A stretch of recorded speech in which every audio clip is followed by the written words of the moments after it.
ഹാങ്ങിങ് പ്ലാന്റ്സിലെ സൂപ്പർ താരം എന്ന് പറയുന്ന ഒരു ചെടിയാണ് നമ്മുടെ ഈ ഒരു തട്ടിൽ വൈൻ അല്ലേ. കോവിഡ് കാലത്തൊക്കെ നമ്മൾ നന്നായിട്ട് കണ്ടിട്ടുള്ളൊരു ചെടിയാണ്.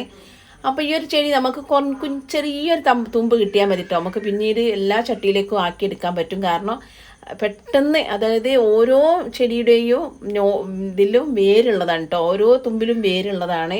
അപ്പോൾ പെട്ടെന്ന് നമുക്ക് പിടിപ്പിച്ചെടുക്കാനും പ്രയാസമല്ല. നമ്മളൊന്നിങ്ങനെ വെച്ച് കൊടുത്തിട്ട് കുറച്ച് മണ്ണ് വിതറി കൊടുത്തിട്ടുണ്ടെങ്കിൽ നമുക്ക് ഉണ്ടാക്കിയെടുക്കാൻ പറ്റും. പിന്നെ നമ്മൾ തട്ടിൽ വൈൻ നടുന്ന സമയത്ത് തന്നെ കുറച്ച് പൊട്ടി മിക്സിൽ ചാണകപ്പൊടിയും കൂടി ഇട്ട് കൊടുക്കുകയാണെങ്കിൽ നല്ല നല്ല സൂപ്പറായിട്ട് വളരും കേട്ടോ. പിന്നീട് ഇതിൽ ഇങ്ങനെ നിറഞ്ഞ് ബുഷിയായി നിൽക്കുമ്പോൾ നമുക്ക് വളങ്ങൾ കൊടുക്കാൻ പറ്റില്ല. അതിനെക്കൊണ്ട് പിന്നെ പച്ച ചാണകം കലക്കിയിട്ടാണ് നമ്മൾ ഒഴിച്ച് കൊടുക്കുന്നത്. അല്ല, പച്ച ചാണകം നന്നായിട്ടൊന്ന് ഡൈലൂട്ട് ചെയ്തിട്ട് അതിൻ്റെ തെളി എടുത്തിട്ടാണ് നമ്മൾ കൊടുക്കാറുള്ളത്. അപ്പോൾ ഈ ചെടി നമ്മൾ ഒരുപാട് വെയിലുള്ള സ്ഥലത്തൊന്ന് വെക്കരുത് കേട്ടോ. ഒരുപാട് വെയിലുള്ള സ്ഥലത്ത് വെച്ചിട്ടുണ്ടെങ്കിൽ ഇലകളൊക്കെ ഒന്ന് കരിഞ്ഞു പോകും. അപ്പം കുറച്ച് തണലുള്ള ഏരിയയിൽ, കുറച്ച് വെളിച്ചടിക്കുന്ന ഏരിയയിൽ വെക്കണം കേട്ടോ. അപ്പോൾ നമ്മൾ എന്ത് ചെയ്യണം, ഇതൊരു മരത്തിൻ്റെ മുകളിലാട്ടോ സെറ്റ് ചെയ്ത് വെച്ചിട്ടുള്ളത്. അതുകൊണ്ട് തന്നെ തിരിച്ചു മറിച്ചൊന്നും വെക്കാൻ പറ്റില്ല. എങ്കിലും നല്ല ഭംഗിയിൽ ഉണ്ടായിട്ടുണ്ട് കേട്ടോ. അപ്പോൾ എല്ലാവർക്കും ഇഷ്ടപ്പെട്ടെങ്കിൽ ലൈക്ക് ചെയ്യും.